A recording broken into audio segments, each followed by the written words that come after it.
How many goblins could a goblin gob if a goblin could gob goblins? This video is sponsored by Cool Stuff Inc. If you're looking for cards in the US, look no further as you can use the promo code MTGMUDSTA to get you 5% off anything on the site. Or if you're in Canada like me, you can use the same promo code at Multizone to get 10% off your orders of singles. If cards aren't what you're looking for, Original Magic Art has playmats, tokens, and sweet art that you can use that same promo code to help you get 5% off your order there. If you're looking to bling out your cards, using Alter Sleeves is a great way to do so, and you can click the affiliate link in my About section to help out the channel as you make an order. And if you just want to help out the channel, you can always consider becoming a patron for as little as $1 a month and join the generic Goblin Gang. Hey gang, and welcome back. Today's game is a bit of a special one since Tomer has come out to join us from MTG Goldfish. We're also filming at the new location for Wizard's Tower in Ottawa. In today's game, Tomer is playing Akiri Fearless Voyager, which is his Cauldra deck, and he keeps a Port Razor, Shield of Cauldra, Sword of Fire and Ice, Fighter Class, Plains, and Bloodstained Mire. I have brought out Vilis, Broker of Blood, keeping a Hex Parasite, a Leech-ridden Swamp, Hand of Vecna, 2 Swamps, and Bloodchief Ascension. My buddy Omar has joined us with Toralf, God of Fury, keeping a Brash Taunter, Tectonic Giant, Thrill of Possibility, Kazul's Fire, and 3 Mountains. Our new friend JF is playing Tovolar, Dire Overlord, keeping a Mountain, a Forest, Full Moon's Rise, Heroic Intervention, Whisper Silk Cloak, Night Pack Ambusher, and a Gyreach Bandit. Tomer wins the die roll and starts us off. For the first land of the game, he plays a Bloodstained Mire, cracking it, and gets to find a tap Sacred Foundry, passing to me. I draw, play a Swamp, and drop that sweet turn 1 Bloodchief Ascension. Omar plays a Mountain and passes turn. JF draws and plays a Forest. Tomer plays a Plains and then casts a Pure Steel Paladin, passing to me. I play a Swamp and cast a Hex Parasite. Omar draws, playing another Mountain and passing. JF plays a Mountain for turn and taps 2 for a Full Moon's Rise, passing to Tomer. Tomer draws and plays a Fighter Class in his main phase, going to tutor for a Mask of Memory and passing to me. I draw and play Terrain Generator, and then pay 3 for Hand of Vecna. I pay 4 life, going down to 36 to equip the hand to the Hex Parasite. Moving to combat, it gets +4/+4 from the hand trigger, and I swing at JF for 5. I then pass, and at the end of turn, put a counter on the Bloodchief Ascension. At the end of my turn, Omar also casts Thrill of Possibilities, discarding Kazul's Fury to draw 2 cards before moving to his turn. He then draws for turn, and plays a Mountain. He casts Jeska's Will, gaining 7 red mana, and uses it to cast a Worn Power Stone, and then Tectonic Giant, passing to JF. JF draws, and plays a Forest, and then casts Tovolar, Dire Overlord, passing back to Tomer. Tomer draws and casts Mask of Memory, drawing a card off the Pure Steel Paladin.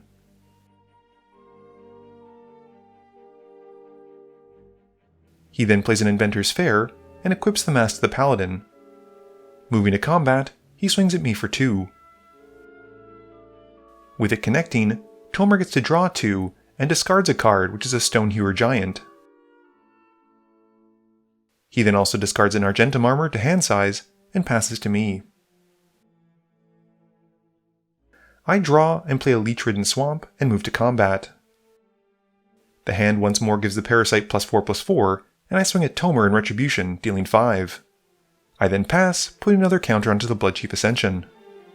Omar draws and plays a Mountain in his main phase. He swings the Tectonic Giant at me for 3, and reveals a Sword of the Animist and a Soul Guide Lantern off its on-attack trigger. Without any exciting graveyards, he decides to cast the Sword post-combat, and then follows up with a tapped Fire Diamond, and we realize this makes it daytime again after it had switched to night for my turn. Omar then equips the Giant with a sword and passes to JF. JF draws, playing a Goblin and Narcomancer, and then swings at me for 4 because of the Full Moon's Rise. I take 4 commander damage, and he gets to draw a card off Tovolar's trigger. He sadly doesn't draw a land though, and passes to Tomer.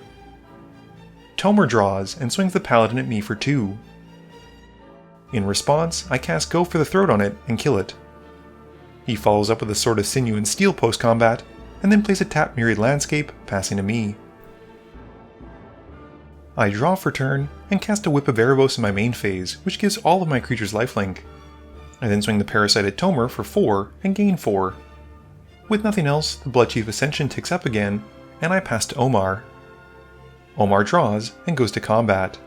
He swings a Giant at Tomer for 4, getting a mountain from the Sword of the Anime trigger. The Giant trigger reveals a mountain and a Tyrant's Familiar, and Omar opts to cast the Familiar, passing to JF. JF draws and plays a Slagwood Bridge before casting a Gyre Reach Bandit. He then moves to combat, swinging his commander at Tomer and the bandit at me. He draws 2 from the Werewolves Connecting, and then moves to his end step, discarding down to hand size, which drains him for 2 from the Bloodchief Ascension seeing a card go into his graveyard, and he passes turn. Tomer draws and cracks a Flooded Strand, which deals him 3 thanks to the Ascension trigger and gains me 2 life. He grabs a Plateau, and then levels up a Fighter class before casting a Weathered Wayfarer. He's then able to equip everything to it for free, and passes to me. I draw, casting a Warlock class, and level it up to look at my top 3, getting 1 and binning the rest. I play a Swamp, and then move to combat, which has my Parasite this time getting +3/+3 from my hand instead of the 4. I then swing at JF for 4 damage, and gain 4 life. I pass turn, and get another counter on the Bloodchief, although it's already active.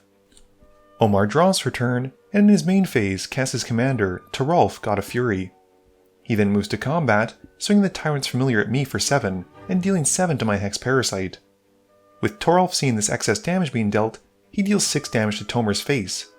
He also swings a Giant at Tomer for the triggers, and Tomer blocks because his creature has pro-red.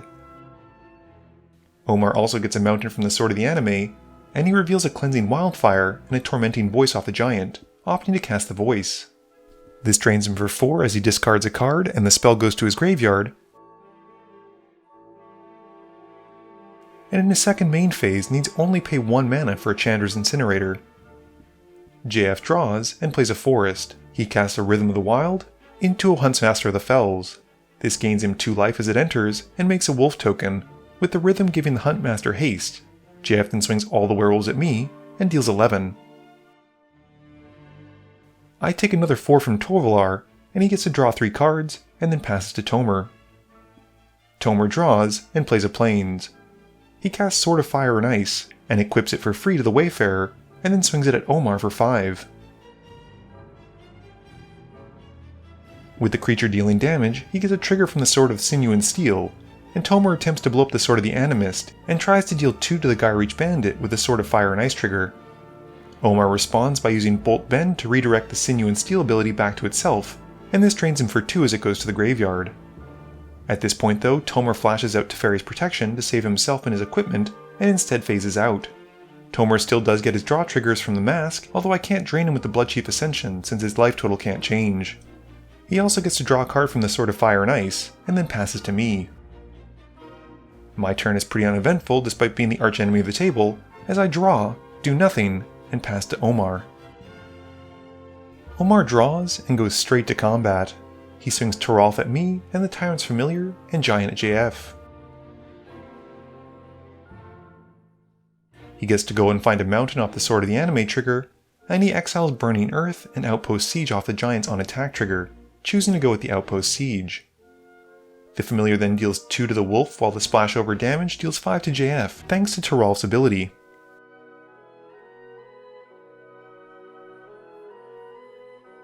JF declares no blocks and takes the 11 as well, and I take 5. In his second main phase, Omar then casts an Outpost Siege, naming Khans, and casts a Magus of the Wheel and passes to JF. JF draws and casts a Scorned Villager and then an Immerwolf, having them both come in with a +1/+1 counter from the Rhythm triggers. He then swings at me for 9 with Tovolar and the Huntsmaster thanks to the Immerwolf. He draws 2, and in his second main phase, casts a Hermit of Natternolls, which gets a +1/+1 counter from the Rhythm of the Wild trigger. With nothing else, he passes to Tomer. Tomer draws and casts Aurelia the War Leader, moving the Sword of Sinew and Steel to the Angel. He then moves to combat, and swings both creatures at Omar for 8.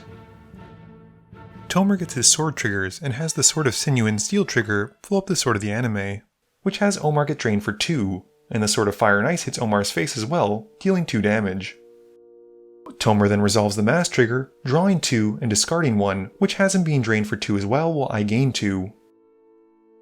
And Tomer then moves to a second combat, once again swinging at Omar.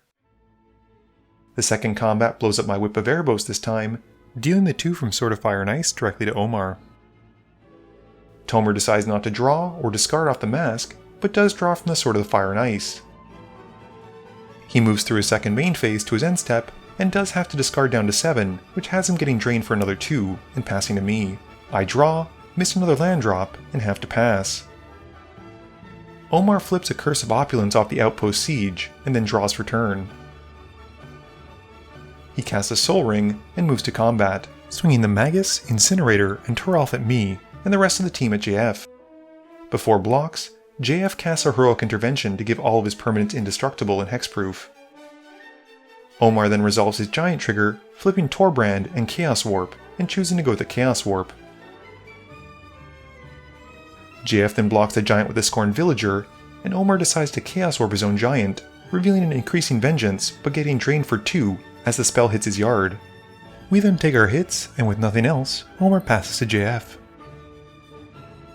JF flips his werewolves thanks to Tovar's ability on his upkeep, which triggers the Huntsmaster, targeting Omar to deal 2. Seeing as he'll probably die in combat, Omar decides to cast Comet Storm where X is 6, kicked once, and targets me to deal 6, and deals 6 to the Goblin or Narcomancer. I die, and Omar deals 4 excess to the Immerwolf, and the 2 extra from the Immerwolf directly to JF's face. And JF draws 2 cards from the Lone Wolf of Natternol's trigger. And Omar finally takes the 2 from the Huntsmaster flip trigger. JF then casts a Nightpack Ambusher, choosing haste off the Riot trigger, and he's able to swing the team at Tomer and Omar. He's got the game in the bag since he can just activate his commander's ability to pump whatever werewolf isn't blocked for Tomer, taking him out, and Omar gets taken out as well. Game review time. I'm kind of disappointed with how poorly that Vilis has been performing these last couple of times, and I don't feel like I had this many problems with lands when the deck was an Erebos deck. I probably didn't do myself any favors playing out that Bloodchief Ascension on turn 1, but I wanted it to be active as soon as possible, but all it did was upset my opponents. I will say I'm a big fan of the Hand of Vecna. It's a pretty sweet card, plus it would be really great to have Vilis out because I could swap it back and forth between creatures and essentially draw my entire library without paying any mana. I think Tomer's Akiri deck was a good Boros deck, but I wouldn't say it was a good Kaldra deck. Unfortunately, it seemed like he didn't really cast any of the pieces, and we didn't even get to see Akiri. I do think Tovolar is a significantly better werewolf commander than the last one we had, Ulrin, whatever it's called, and it was great to be able to play against a new player like Jeff and see his deck in action. I do know that there's some weird interactions involving the old werewolf cards flipping and stuff not flipping, but we thankfully didn't have any of those in this game. I will say that the all-star of this game, in my opinion, was a Toralf deck. I'd seen this card when it was spoiled, but I never actually got to see a deck play it, and I think that Omar was actually very close to winning a couple times had he not had a bit more mana. Being able to blast stuff in conjunction with the Chandra's Incinerator seems like a powerful combo, not to mention that you could basically just win outright if you cast Blasphemous Act and have enough creatures on the board. This video wouldn't be possible without the help from my sponsors, Cool Stuff Inc., Multizone, Original Magic Art, and Alter Sleeves. But it definitely wouldn't be possible without the help from you, the viewers, and my patrons. So I just want to say thank you for watching, and to remember, friends are just opponents you haven't eliminated yet.